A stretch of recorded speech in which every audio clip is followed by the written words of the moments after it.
திருமதி சுரேஷ் சார் அவர்களையும், இந்த வகுப்பெடுக்க இருக்கின்ற வழக்கறிஞர் எஸ் வித்யா அவர்களையும், நேற்று வகுப்படுத்தி இன்றும் நம்முடன் கலந்து பேசுவதற்காக வருகின்ற திருமிகு யோககிருஷ்ணன் அவர்களையும் மதுரை வழக்கறிஞர் சங்கத்தின் சார்பில் வருக வருக என்று வரவேற்று இன்று வகுப்பு எடுக்க இருக்கின்ற வழக்கறிஞர் வித்யா அவர்களுக்கு மதுரை வழக்கறிஞர் சங்கத்தின் சார்பில் நினைவு பரிசு வழங்கும்படி நமது சங்கத்தின் துணை செயலாளர் ராமநாதன் அவர்களை பணிவோடு கேட்டுக்கொள்கின்றோம்.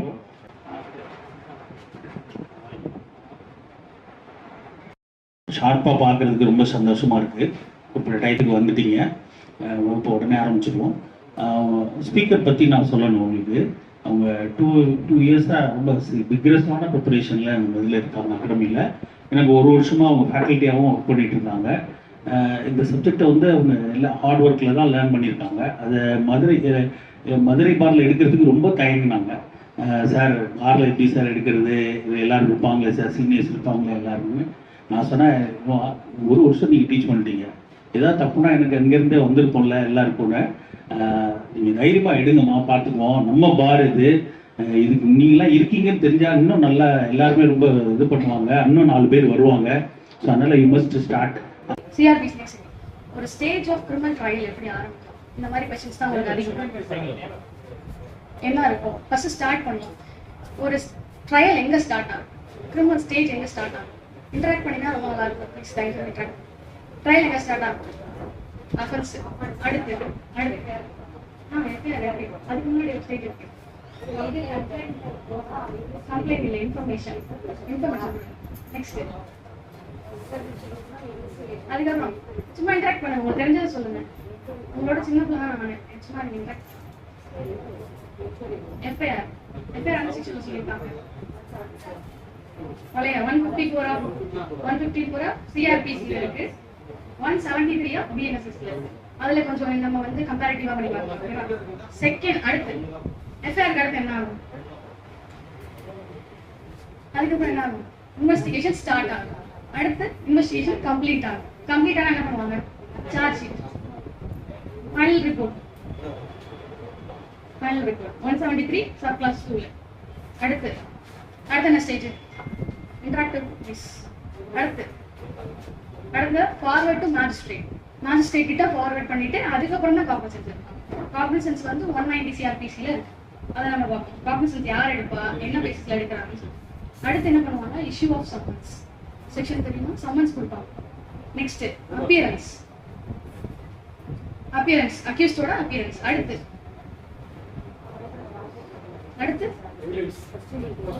அதுக்கு முன்னாடி காபீஸ் கொடுக்கணும்.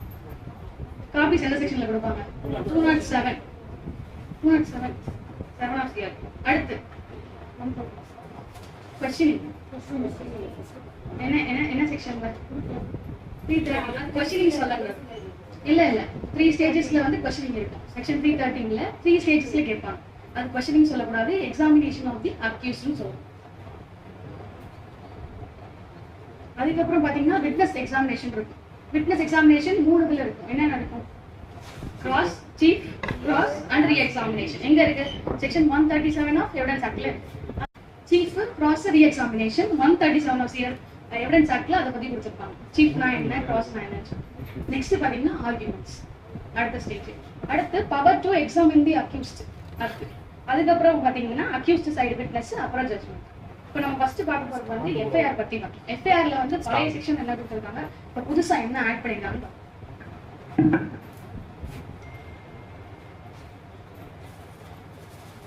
54 எடுத்துட்டீங்கன்னா அதுல என்ன கொடுத்திருக்காங்க, இன்ஃபர்மேஷன் இன் காக்னிசபிள் அஃபென்சஸ் அப்படின்னு. அதுல ஃபர்ஸ்ட் இன்ஃபர்மேஷன் ரிப்போர்ட் அப்படின்ற வார்த்தையே இருக்கு. நீங்க தேடி பார்த்தாலும் சிஆர்பிசில அதோட டெஃபினேஷன் இருக்காது, எங்கேயுமே இருக்கு. ஒரு இடத்துல மட்டும் இருக்கும் ஃபர்ஸ்ட் இன்ஃபர்மேஷன் ரிப்போர்ட் அப்படின்னு சொல்லிட்டு. அது எங்க இருக்கு பார்த்துருக்கீங்க, வேற 154ல இருக்காது. இப்போ கொடுத்துருக்கல 173 ஆஃப் பிஎன்எஸ்எஸ்லயும் இருக்காது. பழைய சிஆர்பிசில பாத்தீங்கன்னா ஃபர்ஸ்ட் ஒரு காக்னிசபிள் அஃபென்ஸ் வந்து யார்கிட்ட போய் ஃபர்ஸ்ட் கொடுக்கணும் அப்படின்றது பாத்தீங்கன்னா, காக்னிசபிள் அஃபென்ஸா இருந்தா officer in charge of the police station கிட்ட போய் orally given orally to an officer in charge of the police station, அப்புறம் shall be reduced into writing. எழுத்து மூலியமா எழுதும். அதுக்கப்புறம் பார்த்தீங்கன்னா read over to the informant and shall be signed by the person getting it. யார் கொடுக்குறாங்களோ அவங்க செய்யணும். சிஆர்பிசி புக்கு கொஞ்சம் பேராக்டை பார்த்தீங்கன்னா கொஞ்சம் கிளியரா இருக்கும். அதுக்கப்புறம் பார்த்தீங்கன்னா இந்த offences against woman 326A acid attack B இதெல்லாம் இருக்கும். அதுக்கப்புறம் வந்து ரேப் இது சம்மந்தப்பட்டதுனாலே யார்கிட்ட போய் கொடுக்கணும் அப்படின்றதுலாம் யார்கிட்ட such information shall be recorded by a woman police officer. அதெல்லாம் வந்து யார் வந்து ரெக்கார்ட் பண்ணணும் அப்படின்றது இருக்கு. இப்போ புதுசா என்ன ஆட் பண்ணிருக்காங்க 173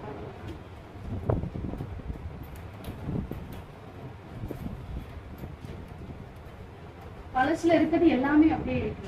இதுல வந்து சப்செக்ஷன் 3 மட்டும் புதுசா ஆட் பண்ணிருக்காங்க. அது போக பாத்தீங்கன்னா சப்செக்ஷன் 2ல வந்து subsection 3ல without prejudice to the provisions of contained in section 175. 175 என்ன சொல்றாங்கன்னு பாத்தீங்கன்னா police officer power to investigate cognisable offence. ஒரு காக்னிசபிள் அஃபென்ஸ்ல எப்படி நீங்க இன்வெஸ்டிகேட் பண்ணுவீங்க 156 சப் கிளாஸ் 3ல பாத்துறீங்க பழைய சிஆர்பிசில. அதுக்கு பாதகம் இல்லாம என்ன பண்றாங்கன்னா on receipt of information relating to the commission of any cognizable offense ஆயிருந்துச்சுன்னா which is made punishable for 3 years or more but less than 7 years. 3 வருஷத்துக்கு மேல 7 வருஷத்துக்கு கீழே இருந்ததுன்னா permission from the officer not below the rank of deputy superintendent of police, அதாவது DSP. அவங்க கிட்ட considering the nature of gravity of the offense. First subsection பாருங்க proceed to conduct preliminary inquiry அப்படின்னு சொல்றாங்க. முன்னாடி சிஆர்பிசில வந்து இந்த preliminary inquiryங்கிறதே இருக்கவே இருக்காது. எந்த கேஸ்ல இருக்கும்? எந்த கேஸ்லால 154 பத்தி சொல்லிருப்பாங்க. லலிதா குமாரின்னு ஒரு கேஸ் இருந்தது. அதுல ஒரு 4 கான்செப்ட் கொடுத்திருப்பாங்கல்ல. அதுல இந்த கேஸ்ல எல்லாம் பிரிமினரி இன்கொயரி நடத்துங்க, இதெல்லாம் நடத்த வேணாம்னு சொல்லி ஒரு 4 கான்செப்ட் இருக்கும். ஆமா, matrimonial dispute, commercial dispute, medical negligence, இந்த மாதிரி ஒரு 4 இருக்கும். அதை பேஸ் பண்ணி தான் இந்த 3 இந்த சப்செக்ஷன் 3 வந்து கொடுத்துருக்காங்க. அதுல முக்கியமா வந்து proceed to conduct preliminary inquiry to ascertain whether there exists a prima facie case. ஒரு கேஸ் இருந்துச்சுன்னா முகாந்திரம் இருக்கான்னு பார்க்க சொல்றாங்க. முன்னாடி அப்படிலாம் கிடையாது. ஒரு காக்னிசபிள் அஃபென்ஸ் இருந்துச்சு அப்படின்னா உடனே என்ன பண்ணலாம்? எஃப்ஐஆர் போடலாம். இப்போ எஃப்ஐஆர் போடலன்னா என்ன பண்றது? இப்போ எஃப்ஐஆர் போடல, நெக்ஸ்ட் ஸ்டேஜ் என்ன? ஃபோர்ஸ்ல அனுப்பணும். 154 சப் கிளாஸ் 3 படி. அடுத்து சப் கிளாஸ் 3ல direction to file the FIR. அதுக்கப்புறம் ஸ்டேஜ் அப்பயும் வந்து எஃப்ஐஆர் ஃபைல் பண்ணல. அப்ப என்ன பண்ணுவாங்க? Direction to file, FIR file பண்ணுங்க, டைரக்ஷன் மட்டும் தான் கொடுப்பாங்க. அதுக்கப்புறம் அப்பயும் அவங்க ஃபைல் பண்ணல. அதுக்கப்புறம் என்ன பண்றது? 200ல கம்ப்ளைண்டா, பிரைவேட் கம்ப்ளைண்டா கொடுக்கலாம். இதெல்லாம் எந்த கேஸ்ல சொல்லிட்டுனா சக்கரி வாசுன்னு ஒரு கேஸ்ல சொல்லியிருப்பாங்க. நீங்க டைரக்டா ஹைகோர்ட்டுக்கு 482ல போகாதீங்க, அவங்களோட இன்கரண்ட் பவர்ல நீங்க உள்ள போகாதீங்க, இந்த மாதிரி ஸ்டேஜ் அடுத்தடுத்த ஸ்டேஜ்ல போங்கன்னு கொடுத்துருப்பாங்க. சரியா? சக்கரி வாசு கேஸ்ல கொடுத்துருப்பாங்க. இதுக்கப்புறம் பாருங்க, preliminary inquiry to ascertain whether there exists a prima facie case for proceeding the matter within a period of 14 days. 14 நாளைக்குள்ள என்ன பண்ணணும்? 14 நாளைக்குள்ள proceeding அந்த prima facie case இருக்கான்னு 14 நாளைக்குள்ள கண்டுபிடிச்சு இன்வெஸ்டிகேட் பண்ணணும். அதுக்கப்புறம் proceed with investigation whether there is a prima facie case. ஒரு வேளை முகாந்திரம் இருந்தால் நீங்க என்ன பண்ணிக்கலாம்? ப்ரொசீட் பண்ணிக்கலாம்னு சொல்றாங்க. இதுதான் இப்போ புதுசா வந்திருக்கு 154ல, அதாவது எஃப்ஐஆர் பத்தி.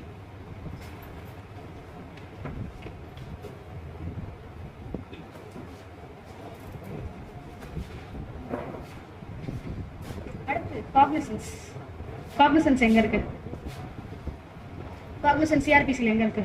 190ல இருக்கு. ஒரு 3 இது கொடுத்துருப்பாங்க. காக்னிசன்ஸ் யார் எடுக்கணும்? Magistrate of first class. எல்லா அஃபென்ஸ் எடுக்க முடியுமா? அப்ப என்னென்ன அஃபென்ஸ்ல எடுக்கலாம்? ஒரு மர்டர் கேஸ் இருக்கு, யார் காக்னிசன்ஸ் எடுப்பாங்க?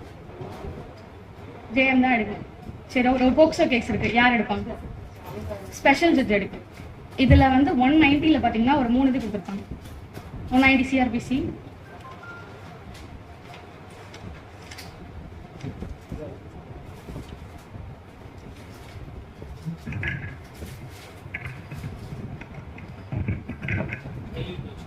cognizance of offenses by magistrate. அதுல பாருங்க ABC இருக்கும். upon receiving a complaint of facts which constitute such offense. அதாவது ஒரு கம்ப்ளைண்ட் கேஸ்ல எப்படி காக்னிசன்ஸ் எடுக்கணும், யார் காக்னிசன்ஸ் எடுக்கணும்? காக்னிசன்ஸ்னா ஃபர்ஸ்ட் என்ன, அதை சொல்லுங்க. காக்னிசன்ஸ்னா என்ன?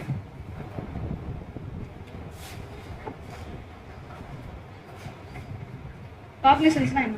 What is cognizance? Judicial notice of an offense. Magistrate takes judicial notice. Judicial notice That is of called daily offense.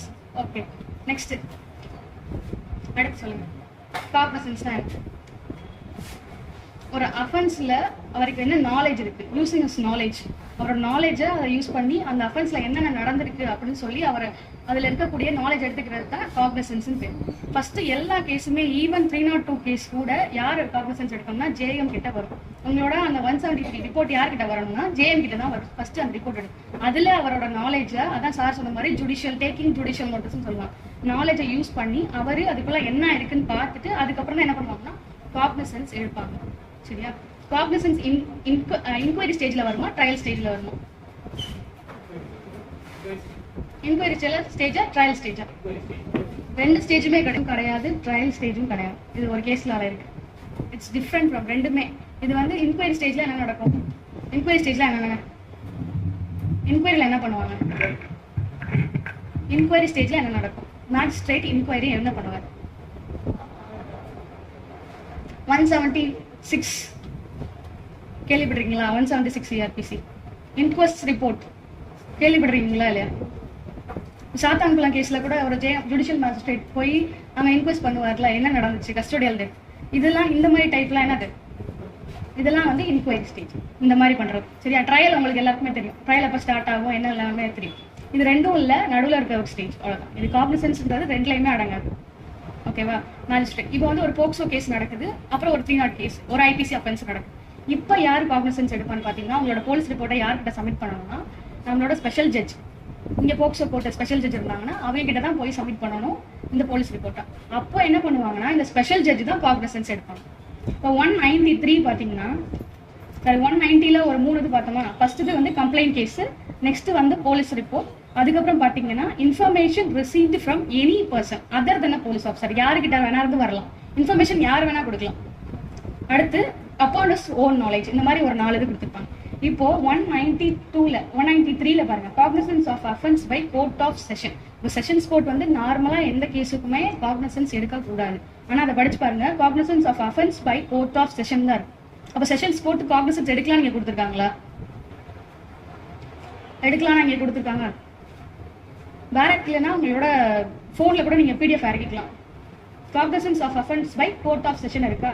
except as otherwise expressly provided by this court or any other law for the time being in force அப்படின்னு இருக்கு.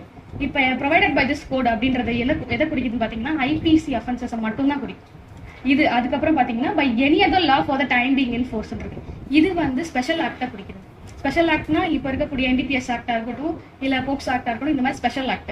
இதோ இப்போ IBC அஃபென்ஸோட ஒரு special act இருந்துச்சுன்னா யார்கிட்ட போய் submit பண்ணணும்னு பாத்தீங்கன்னா செஷன்ஸ் கோர்ட்ல போய் தான் சப்மிட் பண்ணுவாங்க. அவங்க தான் காக்னிசன்ஸ் எடுப்பாங்க.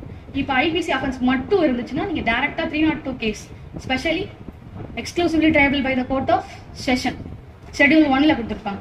அப்படி இருந்த கேஸா கூட ஃபர்ஸ்ட் நீங்க மேஜிஸ்ட்ரேட் கிட்ட போகணும். அதுக்கப்புறம் அவர் என்ன பண்ணுவாரு, அது காக்னிசன்ஸ் எடுத்த அப்புறம் கமிட்டல் பண்ணுவாங்க. 309ல கமிட்டல் ப்ரொசீடிங்ஸ் இருக்கும். கமிட்டல் பண்ணதுக்கு அப்புறம் அதுக்கப்புறம் அவங்க என்ன பண்ணுவாங்க, ட்ரையல் கண்டக்ட் பண்ணுவாங்க. சரியா?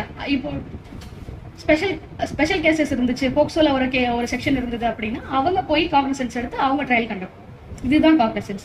இதுல பாருங்க 193ல no court of session shall take cognisance of any offence as the court of original jurisdiction இருக்கு. அப்ப இங்க என்ன கொடுத்திருக்காங்க, மேல பாருங்க ஹெட் நோட்ல cognisance of offences by court of session இருக்கும். ஆனா கீழே no court of session shall take cognisance of offence இருக்கும். அப்போ நார்மலா ஒரு செஷன்ஸ் கோர்ட் என்ன பண்ணக்கூடாது, காக்னிசன்ஸ் எடுக்கக்கூடாது.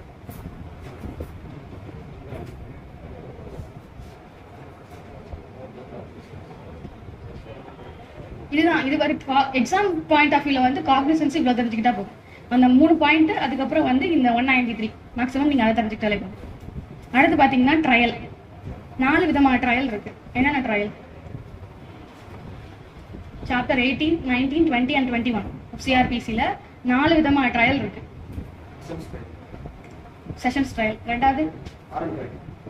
ரெண்டாவது வாரண்ட் ட்ரையல், அடுத்து சமன்ஸ், அதுக்கப்புறம் summary.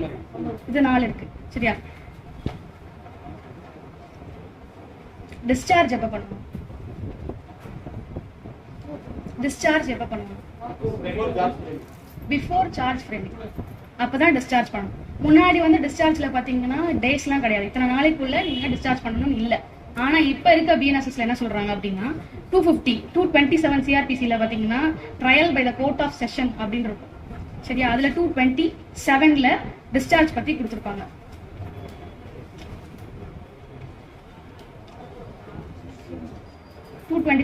discharge if upon consideration of the record of the case and the documents submitted therewith and after hearing the submissions of the accused and the prosecution in this behalf, the judge considers there is not sufficient ground for proceeding இருக்கும் இந்த இதுல. சரியா, இது எல்லாமே உங்களுக்கு அப்படியே அந்த பிஎன்எஸ்எஸ்ல இருக்குது. ஆனா அதுல வந்து டைம் லிமிட் கொடுத்துருப்பாங்க. 250 ஆஃப் பிஎன்எஸ்எஸ் பாத்தீங்கன்னா தெரியும். 250 discharge. The accused may prefer an application for discharge within a period of 60 days from the date of commitment of the case under section 322. Commitment ஆனதுக்கு அப்புறம், அதாவது கமிட்டல் 309ல கமிட்டல் ஆனதுக்கு அப்புறம் நீங்க என்ன பண்ணணும், இங்க வந்து 232ல கமிட் ஆயிடும். கமிட் ஆனதுக்கு அப்புறம் என்ன பண்ணணும்னா டிஸ்சார்ஜ் பெட்டிஷன் எவ்வளவு நாளைக்குள்ள கொடுக்கணும், அப்ளிகேஷன் போடணும்.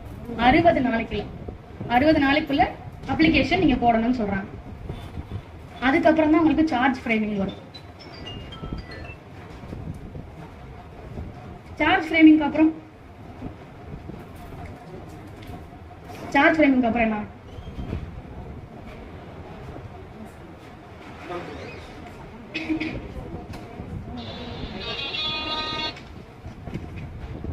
டிஸ்சார்ஜுக்கு அப்புறம் சார்ஜ் ஃப்ரேமிங்க்கு அப்புறம் conviction on plea of guilty. Conviction on plea of guilty 252 of CRPC ல இருக்கும்.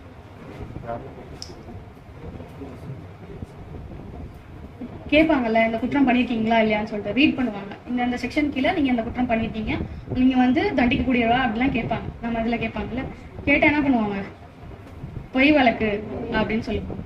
ஓகேவா, ஒருவேளை அவங்க கில்ட்டி ஒத்துக்கிட்டாங்கன்னா என்ன பண்ணுவாங்க, கன்விக்ட் பண்ணுவாங்க இந்த 252ல. ஆனா இங்க ஒத்துக்கலைன்னா அதுக்கப்புறம் தான் என்ன நடக்கும், அதுக்கப்புறம் தான் ட்ரையல் ஸ்டார்ட் ஆகும். அப்புறம் டேட் ஃபார் ப்ராசிக்யூஷன் எவிடன்ஸ், அதுக்குன்னு ஒரு எவிடன்ஸ் எடுக்க போறாங்க. ப்ராசிக்யூஷன் சைட்ல இருந்து ஒரு எவிடன்ஸ் எடுக்கிறாங்கன்னா அதுக்கு ஒரு டேட் போடுவாங்க.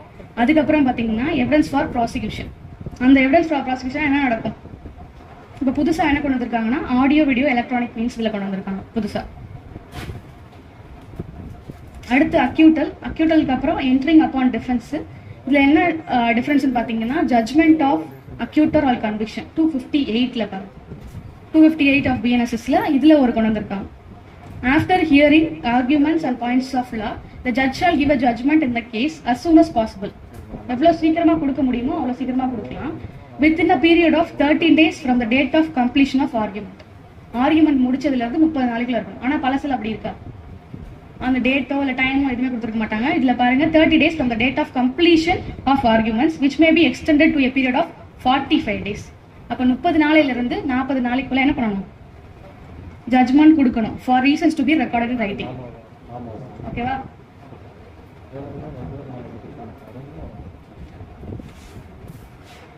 அடுத்து ப்ரீவியஸ் கன்விக்ஷன்.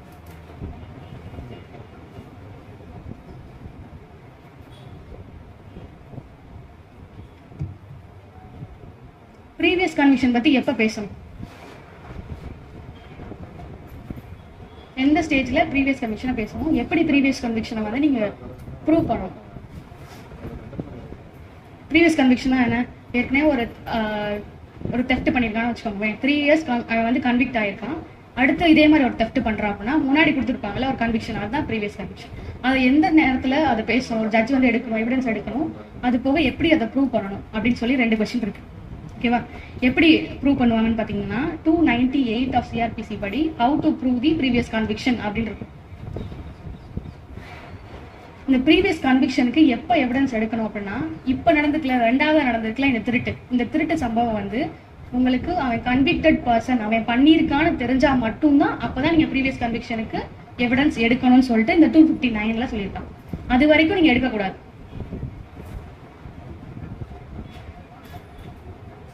அது வரைக்கும் இந்த ப்ரீவியஸ் கன்விக்ஷனை பத்தி பேசக்கூடாது. செகண்ட் வரதுல ப்ரீவியஸ் கன்விக்ஷன் பேசக்கூடாது. அது கரெக்டா அவங்க கன்விக்டட் பர்சன் அப்படின்னு தெரிய வரும்போது தான் நீங்க அதை எடுக்கணும்னு சொல்றாங்க. இதுல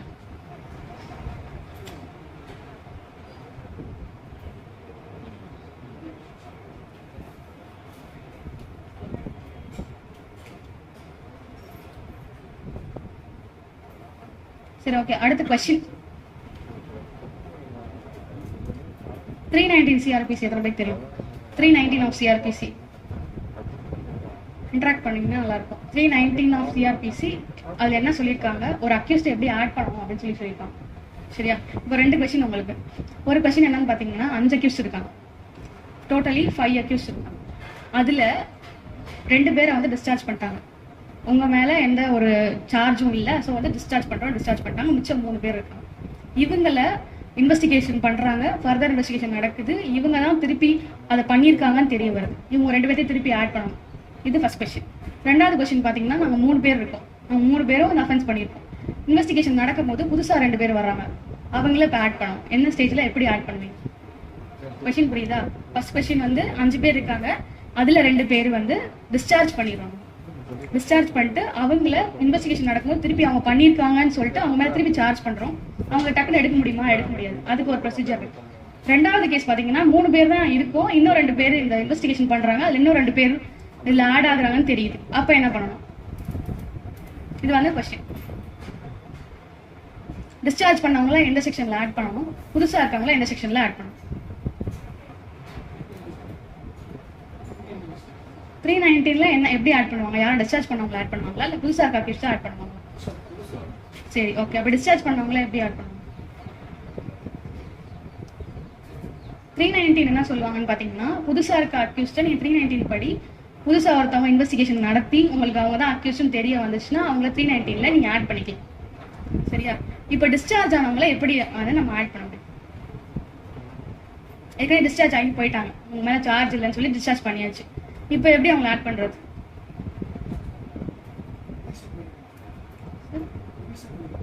இல்ல டிவிஷன் கொஞ்சம் ரிலேட்டட். அவங்க இயல்பான குரல் சார், அது அவங்க சொல்லுங்க எப்படி ஆட் பண்ணுவாங்க?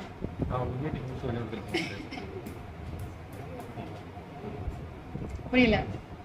இன்வெஸ்டிகேஷன் ஃபர்தர் இன்வெஸ்டிகேஷன் எல்லாம் முடிச்சாச்சு. 2 பேர் டிஸ்சார்ஜ் ஆனா 2 பேரும் இந்த வழக்குல இருக்காங்க அப்படின்னு சொல்லிட்டு நம்ம ஆட் பண்ணுவோம். அவ்வளவுதான். என்ன சார்? இல்ல சார், 319ல புதுசா இருக்கவங்கள ஆட் பண்ணிக்கலாம். சுக்பால் சிங் கைரா எத்தனை பேர் படிச்சிருக்கீங்க? சுக்பால் சிங் கைரா 319 அதை எழுதிக்கோங்க. சுக்பால் சிங் கைரா 319 பேஸ் பண்ணி கொஸ்டின் எடுக்கணும்னு நினைச்சிட்டாங்கன்னா அதில் எடுப்பாங்க. ஏன்னா அதுல ஒரு 10 புதுசா ஒரு 10 கைட்லைன்ஸ் கிட்ட கொடுத்துருக்காங்க. 319ல எந்த பர்சனை ஆட் பண்ணலாம், எந்த ஸ்டேஜ்ல ஆட் பண்ணலாம், எல்லா ஸ்டேஜ்லயும் ஆட் பண்ண முடியாது. இந்த ஸ்டேஜ்ல ஆட் பண்ணுங்க, கடைசியில ஜட்மெண்ட் ஸ்டேஜ்ல ஆட் பண்ணுங்க, இந்த மாதிரிலாம் கொடுத்துருப்பாங்க. 319 சுக்பால் சிங் கைரா. எக்ஸாம்க்கு ரெடி ஆகுறவங்க இந்த கேஸ்ல வந்து ஒரு சும்மா ஒரு ரீகால் மாதிரி பண்ணிட்டீங்கன்னா வரும்.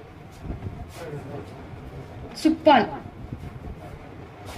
SUKHPAL Sukhpal Singh Khaira KHAIRA Khaira. கூகுளில் போட்டிங்கன்னா வந்துடும். ஓகேவா? இந்த கேஸ்ல வந்து ஒரு ரிவிஷன் மாதிரி பண்ணிக்கிட்டீங்கன்னா யூஸ்ஃபுல்லா இருக்கும். 319ல யார் ஆட் பண்ணுவாங்கன்னு சொல்லிட்டு. இதுக்கு முன்னாடி ஹர்தீப் சிங்னு ஒன்று இருக்கும். ஹர்தீப் சிங் எல்லாருக்குமே தெரிஞ்சிருக்கும் கண்டிப்பா. அதுலயும் இந்த 390 பத்தி பேசியிருப்பாங்க. 319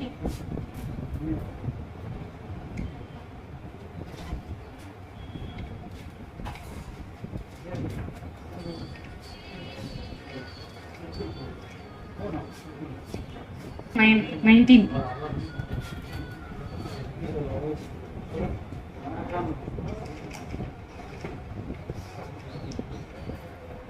சரி சொல்லுங்க, இந்த டிஸ்சார்ஜ் ஆனவங்களை எப்படி எடுக்கிறது? இது எக்ஸாம்ல வரும் இந்த question. 398 power to order inquiry. 398 எடுத்து பாருங்க. 398 ஆஃப் சிஆர்பிசில